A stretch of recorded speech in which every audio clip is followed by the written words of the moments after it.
What's up everyone and welcome back to the World History Channel. Before we begin, please hit the subscribe button today. Let's get started. Count Dracula was inspired by Vlad the Impaler's desire for blood. The ruthless brutality of Vlad III of Wallachia, forged by the 15th century clash between the Kingdom of Hungary and the Ottoman Empire, would partly inspire Bram Stoker's classic vampire novel centuries later. Dracula, Prince of Darkness, Lord of the Undead.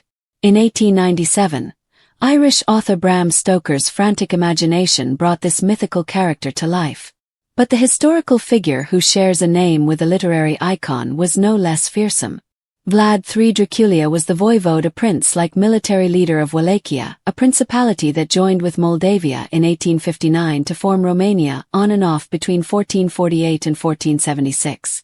In Romanian, he was also known as Vlad III, Vlad Dracula, the Dragon's Son, and Vlad Tepes, the Impaler. He was a brutal, sadistic leader who was known for torturing his enemies. By some estimates, he is responsible for the deaths of more than 80,000 people in his lifetime, a large percentage of them by impalement. Vlad III's cruelty was real, but his reputation as a villain spread through 15th century Europe thanks to the printing press, whose rise coincided with his reign. Propagandist pamphlets written by his enemies became bestsellers. Stoker came across the name Dracula in an old history book, learned that it could also mean devil in Wallachia, and gave the name to his fictional vampire. Centuries later, the ominous reputation of Vlad the Impaler took on new life. However, Vlad III is still revered as something of a national hero in Romania, where he is remembered for protecting his people from invasions from German merchants or Turkish soldiers. Family history. Vlad III, the second of four brothers, is thought to have been born in 1431 in Transylvania, a region of Romania that is now part of Romania, and was officially made a part of Romania in 1947. His mother was Princess Neajna of Moldavia. His father, Vlad II, was an illegitimate son of a Wallachian noble who spent his youth at the court of Sigismund of Luxembourg, King of Hungary and future Holy Roman Emperor. The same year that Vlad III was born, his father was admitted to the Order of the Dragon. Like other chivalric orders, this Christian military society, founded in 1408 by Sigismund, was modeled broadly on the medieval Crusaders. Its members were 24 high-ranking knights pledged to fight heresy and stop Ottoman expansion. Upon joining the order, Vlad II was granted the surname Dracul, dragon. His son Vlad III was known as Vlad Dracula or Dracula, son of the dragon. In 1436 Sigismund made Vlad II voivode of Wallachia, but Vlad II did not stay loyal. He quickly switched sides and joined forces with Sultan Murad II, the ruler of the Ottoman Empire. Murad demanded that Vlad II hand over Vlad III and Radu the Fair, two of his sons, in exchange for loyalty. In 1447 Vlad II was ousted as ruler of Wallachia by local boyars, or aristocrats, and subsequently captured and killed. Mircea II, Vlad III's older brother, was blinded and buried alive in the same year. János Hunyadi, regent of Hungary, who had instigated Vlad II's assassination, appointed Vladislav II, another Wallachian nobleman, to be the new voivode. Historians cannot say for sure if these events motivated Vlad III's thirst for revenge, but one thing is clear.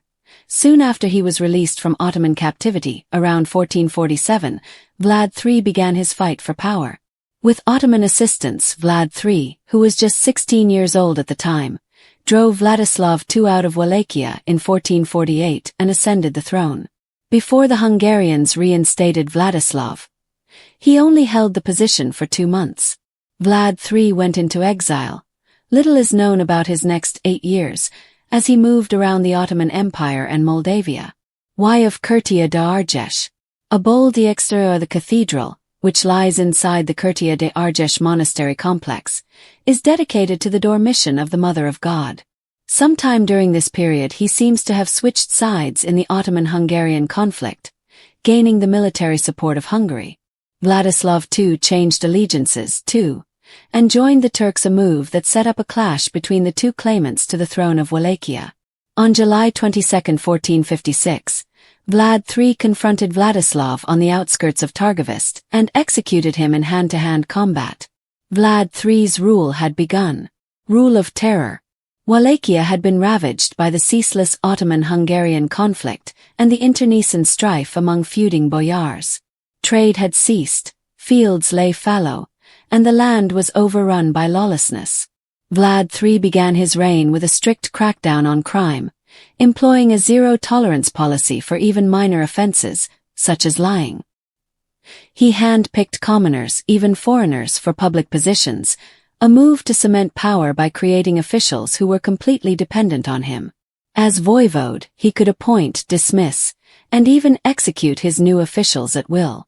As for the boyars, the high-ranking figures who had killed his father and older brother Vlad III had a retributive plan. He invited 200 of them and their families to a lavish Easter dinner in 1459. There he had the women and the elderly stabbed to death and impaled. The men he forced into slave labor. Many of these workers would die of exhaustion while building Poenary Castle, one of Vlad III's favorite residences. To replace the boyars, Vlad III created new elites. The Vitaji, a military division made up of farmers who had distinguished themselves on the battlefield, and the Slugi, a kind of national guard. In addition, he freed the artisans and peasants of Wallachia from paying tributes to the Ottoman Empire. Which is not to say that Vlad III's domestic policies were benevolent. The brutal justice meted out to his enemies was sometimes applied to his own people as well. To get rid of homeless people and beggars, whom he viewed as thieves, he invited a large number to a feast, locked the doors and burned them all alive. He exterminated Romanis or had them forcibly enlisted into the army. He imposed heavy tax burdens on the German population and blocked their trade when they refused to pay. Under Vlad III's leadership, many Germans were Saxon. These German immigrants settled in Transylvania in the 12th century after Hungary conquered the region, not to be confused with the Anglo-Saxons of England.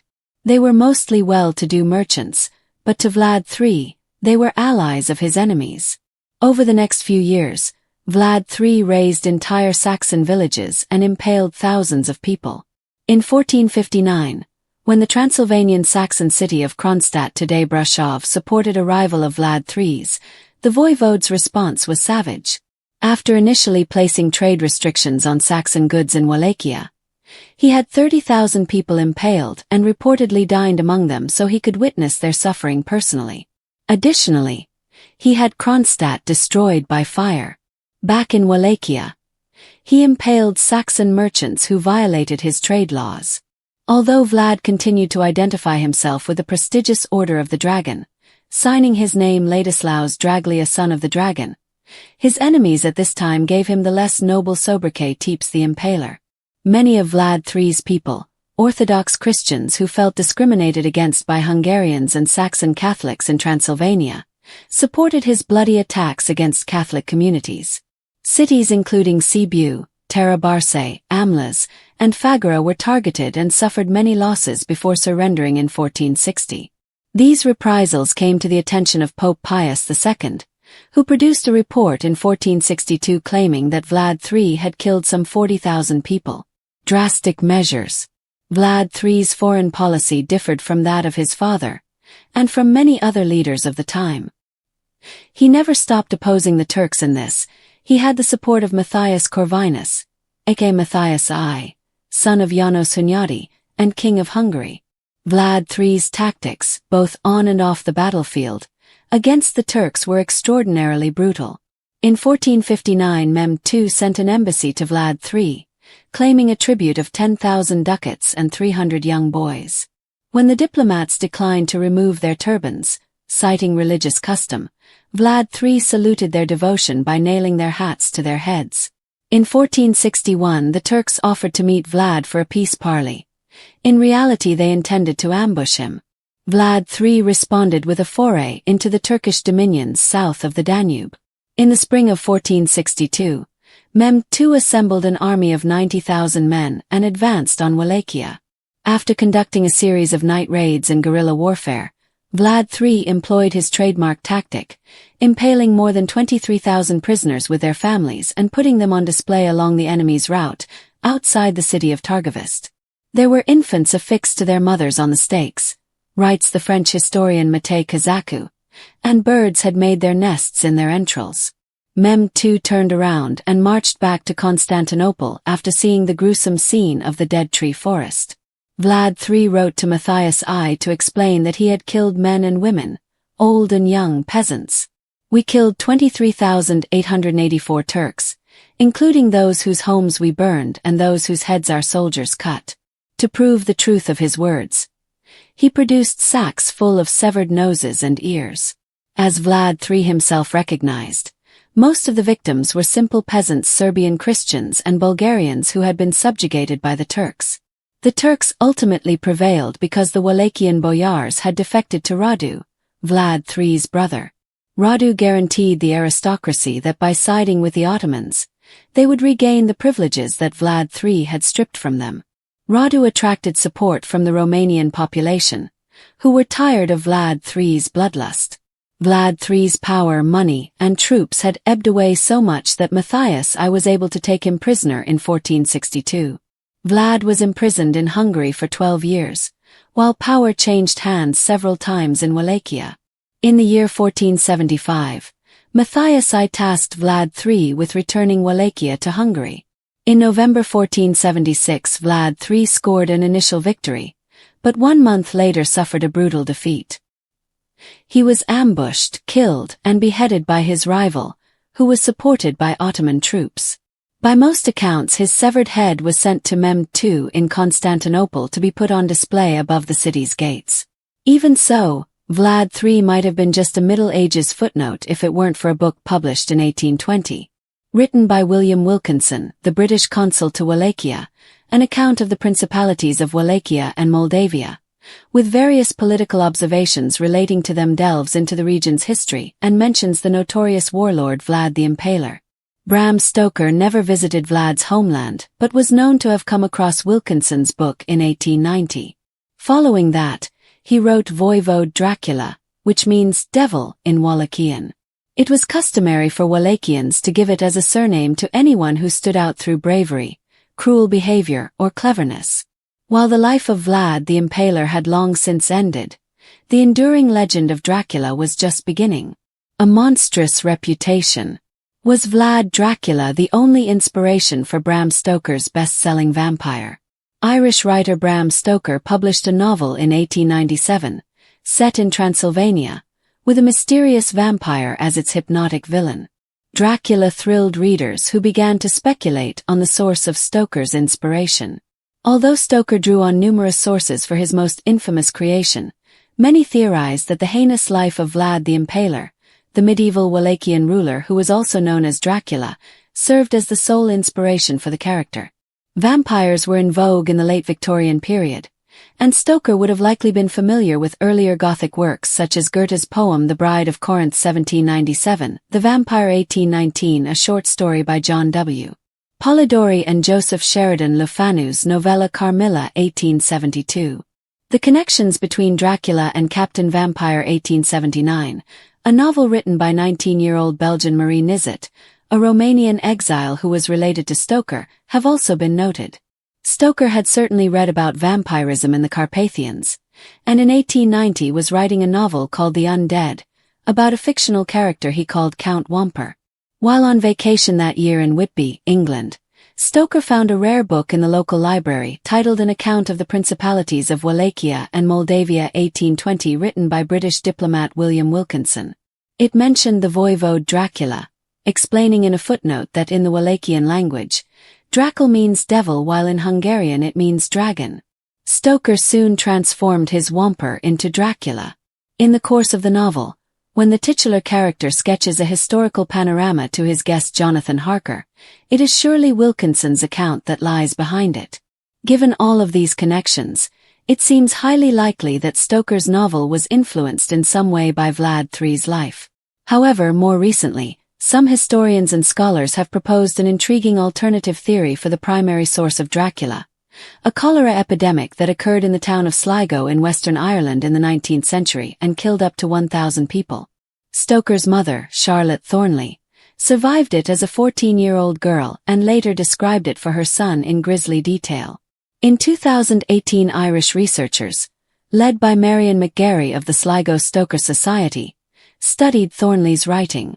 McGarry wrote that when Bram was an adult, he asked his mother to write down her memories of the epidemic for him. He then added his own research on the Sligo epidemic to the mix. Pandemonium was caused by the outbreak. To stop people from fleeing Sligo and spreading the plague, officials dug trenches around the town and blocked off the roads. Corpses lay in the street. Doctors and nurses took cholera patients, stupefied by opium or laudanum, and prematurely placed them in mass graves.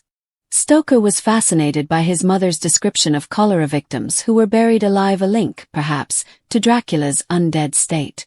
In a rare interview about Dracula, the famously private Stoker acknowledged that his story was inspired by the idea of someone being buried before they were fully dead.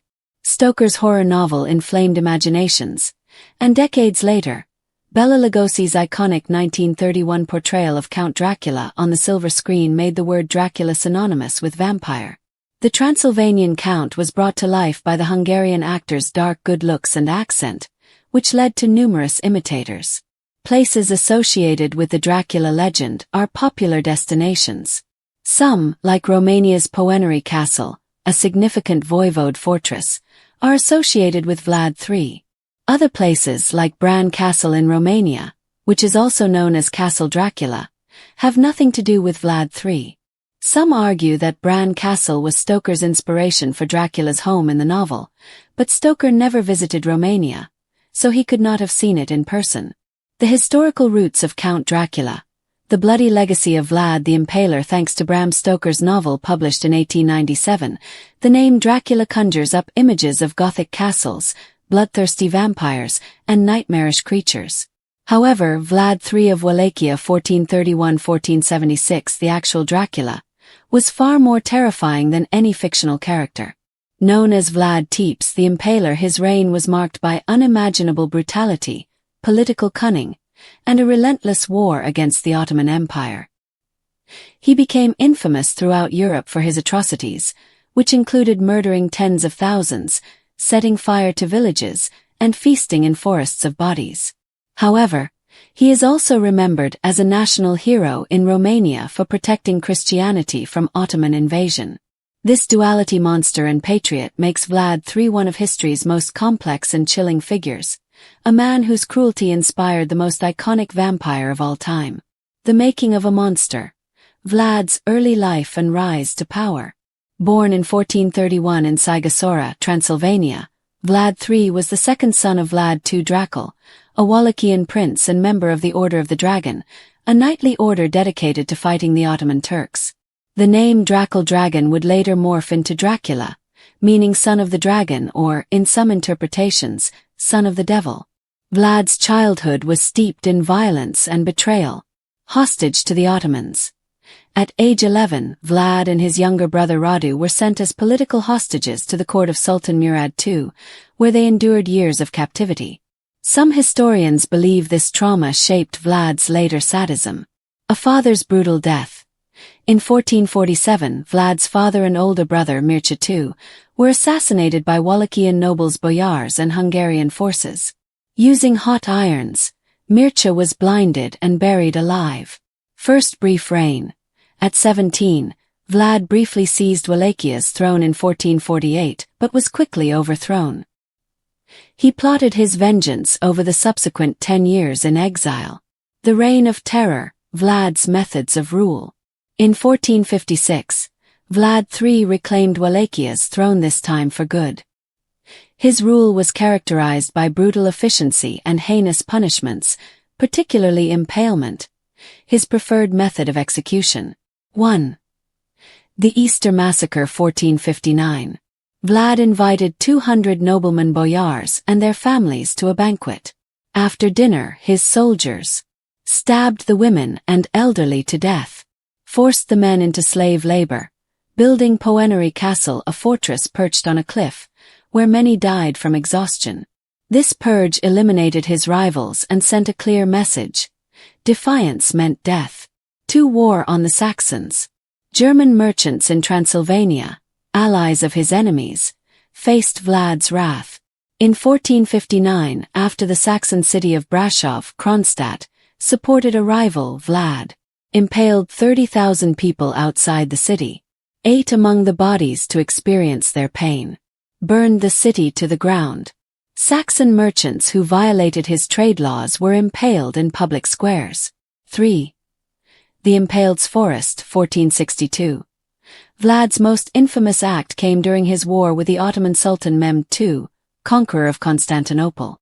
Vlad responded to Mehmed's invasion of Wallachia with guerrilla tactics and psychological warfare. He poisoned wells, burned crops, and retreated into the mountains, leaving behind a wasteland. When Mehmed's army reached Targovist, they were met with a forest of 20,000 impaled corpses, men, women, and children, stretching for miles.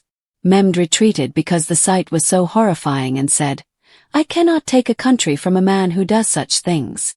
The decline and legacy of Vlad. Despite his military successes, Vlad's brutality alienated even his allies. His brother Radu the Handsome, who had supported the Ottomans, took power in 1462. Vlad fled to Hungary, where he was imprisoned for 12 years. In 1476, he briefly regained power before being killed in battle and having his head given to Constantinople as a trophy. From tyrant to national hero. In Romania, Vlad is remembered not just as a monster, but as a defender of Christianity against the Ottomans.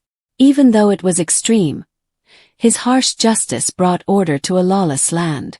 Bram Stoker's Dracula, myth versus reality. Stoker borrowed Vlad's name and reputation but little else. The real Vlad did not drink blood, though he did dip bread in his victim's blood, according to some accounts. He was not immortal, just extraordinarily resilient. His castle was Poenary, not Bran Castle, a common tourist misconception. Conclusion: the man behind the myth. Vlad the Impaler's legacy is a paradox. A sadistic butcher, yet a national symbol of resistance. His life inspired one of literature's greatest monsters, but the truth is even darker. In the end, Vlad's reign proves that sometimes, history's real horrors surpass anything fiction can conjure. Would you like a deeper dive into Vlad's psychological profile? Was he a product of trauma or pure evil? The Ottoman-Vlad Wars. How he outmaneuvered one of history's greatest empires. Modern vampire lore. How Stoker's novel twisted history into Gothic horror.